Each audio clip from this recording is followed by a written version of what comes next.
What's good, combat sports fans? Welcome back to another episode of Combat and Kick It with your host, Bando, and I am here today to talk about some combat sports stuff. What else would I be talking about? There really isn't nothing else that I talk about, because there really isn't nothing else that I care for but combat sports. So let's get right into it. The Ultimate Fighter Season 31's first episode was this past Tuesday, and wasn't anything crazy. It was a very simple episode, very basic episode. Went through some introductions of the fighters, went through some introductions with the coaches and how they came along and the team came along and everything like that. But what I wanted to talk about is the big difference in this season that I already noticed just from the first episode.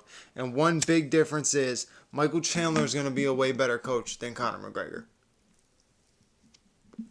Probably something we already assumed. Now, we've seen Conor in this atmosphere before, doing the Ultimate Fighter when he did it up against Uriah Faber.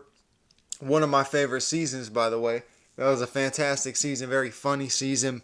But he was a much better coach. He wasn't the rich Conor that he is now. He wasn't super celebrity, superstar famous way he is today. But I can already tell Michael Chandler is going to be more involved when it comes to being around the fighters, trying to really pay attention to what their opponents' weaknesses are and stuff like that, instead of just getting the fighters going and wanting to fight and stuff like that. It's going to be an interesting season. Now, the first episode was kind of boring, if I'm being honest with you. It was boring and ended in an 8-second KO, which is awesome. What was that guy's name? Roosevelt. He used to fight in the UFC. But yeah, it was a pretty boring episode, man. It just didn't have much to it.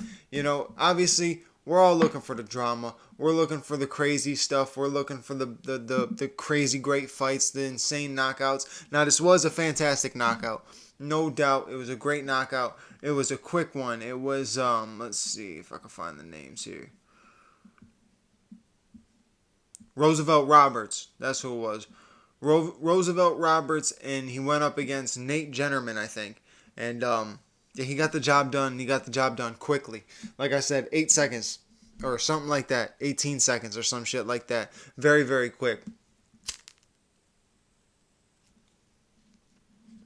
So it's tough. You end up getting like a boring first episode that leads to a super fast knockout. You're obviously sitting back, we're going to expect more to come from the season. There's going to be drama. There's going to be a lot of heat from the coaches, a lot of back and forth. So I know there's going to be more to come from it. But overall, wasn't the craziest first episode. But I'm excited for the season still. It didn't take away the excitement. Because you already know, like I said, when it comes to reality shows, right? And I'm a reality show buff. No, I'm kidding. I ain't a reality show buff. That's not something that anybody should ever claim. But I have watched a lot of different reality shows, and you know one thing that is going to come from them, and that's drama. There's always going to be drama. There's always going to be back and forth. There's going to be moments. Now, we saw in the trailer, there's moments. I'll post it down below while I talk about this. The moment of Conor pushing Michael Chandler's face and stuff like that. So you're going to see some aggression, definitely some shit. And I guarantee you Conor is on more than just the proper 12 in this season. This is before he started into the USADA pool, so who knows what the fuck. We already know Conor McGregor is crazy. He's crazy out of his mind. There's fun moments with Conor. As Conor fans, there's hang your head moments. There's a lot of different things with Conor McGregor, but we all know what to expect with him. So you already know there's going to be a lot of stuff to look forward to. A lot of stuff to enjoy from the show. But overall, besides just the coaching aspect and like the shit talking aspect, I can't wait to see these fighters, man. After the first night, beautiful knockout by Roosevelt Roberts, I'm very interested in all these other fights. These bantamweights look like a bunch of savages.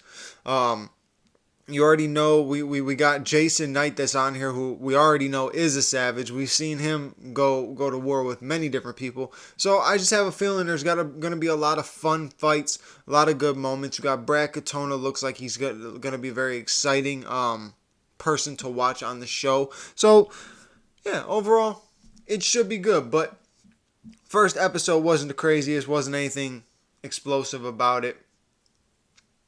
no crazy drama, no shit talk that everybody was, looking forward to. But you could tell it definitely is coming. But besides the Ultimate Fighter, because not much to break down in one episode when there wasn't, they introduced the fighters. That's one thing the Ultimate Fighter does. They introduce the fighters. They get you to like the fighters, back the fighters. So then you end up seeing them lose, and you're like, God dang it, that fucking sucks. But it all ends up balancing out when you're watching the show. You'll end up seeing somebody that you want to see win. So it's all good. But yeah, not much to break down from one episode. So each Tuesday we're gonna be watching, and I'm gonna be breaking down every other episode and trying to see what's up and trying to get stuff out and get talking about it, because you already know the build up to this matchup between McGregor and Chandler is gonna be super enjoyable. So definitely gonna be breaking that down. But what else? I was just reading something. Some Jake Paul shit. I hate to bring Jake Paul's name into anything with my podcast, but he makes a big tweet today saying that he's gonna beat the fuck out of Nate Diaz, and then Conor McGregor, he's gonna beat the fucking shit out of Conor McGregor and this and that, and Conor's ducking him and running him. It's like, oi, bro, can this stuff just go away? Can it just go away? Like, I know Nate's gonna fight him in August, but can it just all go away? Like, I just want to go back to the regular shit. Not dudes talking corny shit like that. Like, he doesn't even know how to talk trash. He doesn't even know how to talk trash. Like, proper trash talk comes a certain way. And just saying I'll beat the fucking shit out of you is not trash talk. That is bar talk. That's not trash talk. That's just saying I'm gonna beat the fuck out of you. That's making a statement that's you probably won't even back up. But either way, bro, I'm so tired of the influencer shit and fucking influencer this, influencer that. They're all boxers, they're all fighters, everybody this and that. Look, shout out to a lot of these dudes. They're making money. You can't hate on them for that. But I like the ones that stay in the influencer in the life. Now, I understand Jake Paul's trying to become a professional boxer and everything, and basically is a professional boxer now. The only professional boxer in professional boxing that didn't have to fight 500 fucking amateur fights like these other guys did. But hey, no big deal. He just comes in, can do whatever the fuck he wants, right? Yeah, I mean, that's just how it goes for the influencers. But either way, he's fighting Nate Diaz. And how shitty would it be for all MMA fans if we saw Nate Diaz fall in this situation? Now, we've seen many other people. We've seen Tyron Woodley. Now, it's Tyron Woodley. A lot of people hate Tyron Woodley. A lot of people like Tyron Woodley. In a balance, I don't really hate him. Don't really love him. It's Tyron Woodley. You know what I'm saying? He lost to Jake Paul twice. Gets knocked out in one of them. You got my favorite fighter of all time, Anderson Silva, fucking loses and gets dropped to Jake Paul. You know what I'm saying? So, it's not just the influencer boxing thing. I'm not a hater.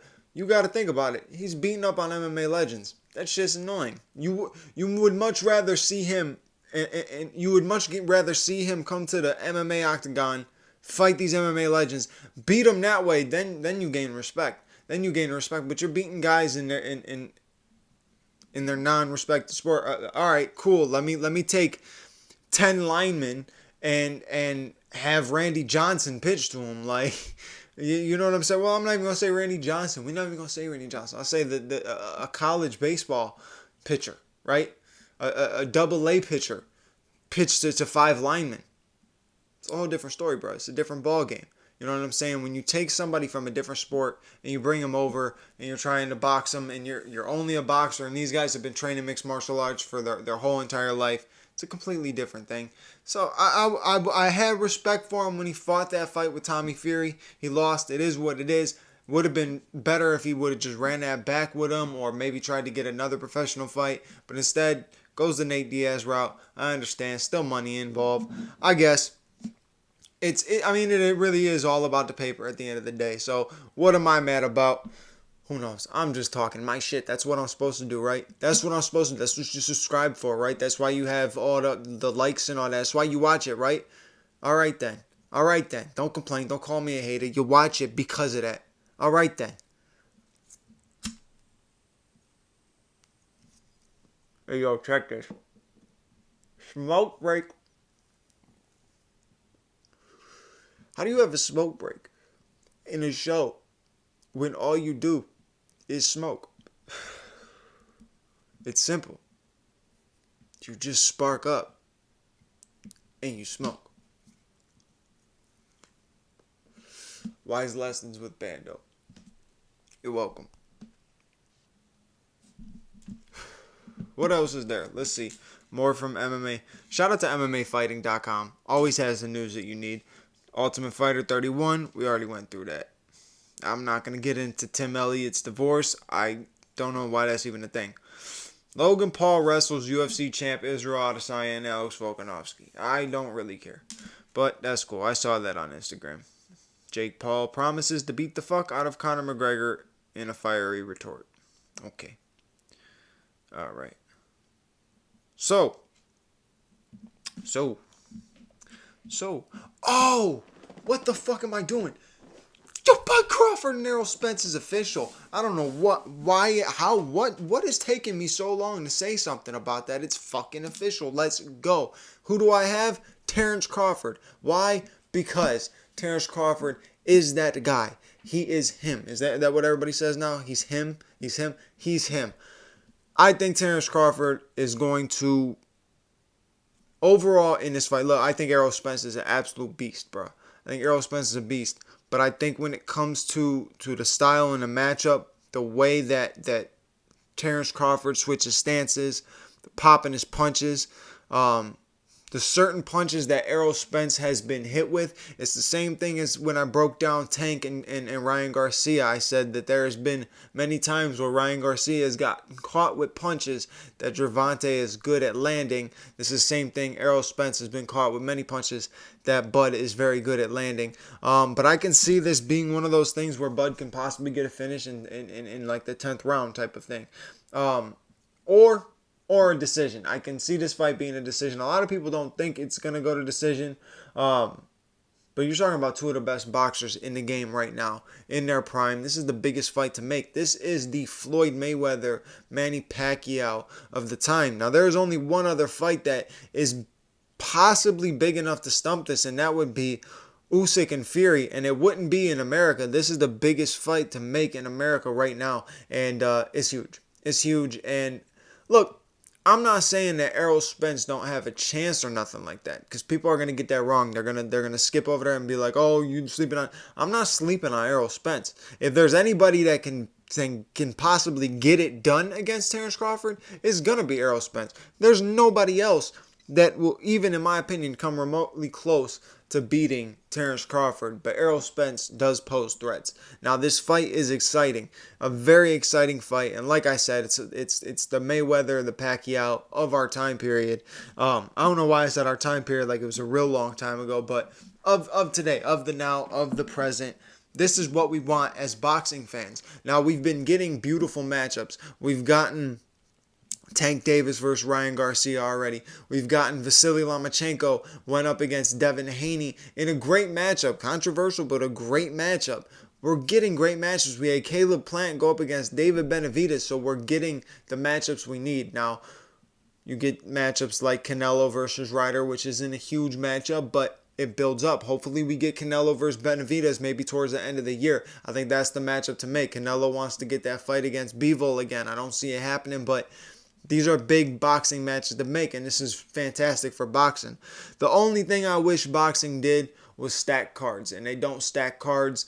You know, it's all based off of that one fight. You know, everything is just that one fight. So, obviously, it'll be Terrence Crawford and Errol Spence. There will probably be a decent co-main event, a couple of decent names throughout the card, but they don't stack cards. UFC stacks cards. Boxing, not so much, but enough to make me want to see it, to make me want to watch. And of course, I will 100% be watching Terrence Crawford versus Errol Spence, because I can't miss it. I don't think you'll want to miss it. If you're trying to even push to become a bigger boxing fan in any which way, this is one that you don't want to miss. This is one that you want to start diving into and getting into the backstory and understanding how long it's taken for this fight to actually happen. The back and forth between these two and how many times they've wanted to fight. Get into it. Get behind the story. You'll understand how big this matchup how big of a matchup this is, and hopefully you'll enjoy it like I'm going to enjoy it, because I love the build-ups. I love everything that comes in between the fights too. The fight is awesome. I love it. I'm all into the fight, but everything else that comes with it, I love as well. I love the trash talk. I love the back and forths. I love the difference sometimes that you get, stuff where the guys are meeting at times where they didn't expect it. I love everything that involves the build up to the fight. So that one's gonna be super fun. Speaking of fighters meeting up at random times, did you guys see the video that's going viral? Izzy gets off the plane, and behind him in line, way behind him in line, must have been on the same flight, is Alex Pereira. Like, he just can't escape him. They're like bound to be friends, truthfully. They're supposed to be friends, but yo, I don't know about you guys. Obviously, we're getting Alex and Jan. Looks like Alex is official, going to be 205. But did you guys not want to see a third fight between those two? Because I would have been down to see a third fight between the two. Maybe not right away, but I would have been down for a third fight between the two. But either way, I just thought that was funny. You guys should see that if you haven't already. It's going viral that they saw each other in the airport. It's just pretty funny. The dude cannot escape Alex Pereira. Alex Pereira is always there. But overall, we got a lot of stuff coming up soon. A lot of fights to discuss. 291, 292, 293, 290. What's next? 280. Where are we at? I'm losing track now. So I said 290. I skipped a whole bunch. We're at 289s next. Well, technically, this weekend is Kai Kara France and Amir Albazi with co-main event Alex Caceres versus Danielle Pineda. Jim Miller steps in on short notice going up against Jared Gordon. So we got some decent fights going on. Nice little free card. So I'll do a quick little breakdown on that later this week. Well, not later this week. We're already later the week. So you'll get a video. Trust me, you'll get something. And then we got UFC 289 coming up next weekend. Amanda Nunes defends her bantamweight strap against Irene Aldana. Then you got Charles Oliveira going up against Beneil Dariush. Then you got the fight night of Vittori versus Cannonier. I like that matchup. Then we have Emmett versus Tapiria. Then Strickland versus Magomedov. Then we're to UFC 290. We got a lot coming up. UFC 291, a stacked card. Poirier and Gaethje going up for the BMF belt. Jan Blachowicz, Alex Pereira, Tony Ferguson, Bobby Green, Paulo Costa versus Ikram Aliskerov. See, I got his name, I think, right this time. Don't fucking come at me if I didn't. Stephen Thompson going up against Michel Pereira, Derek Lewis and Marcos Rogerio de Lima, Michael Chiesa versus Kevin Holland.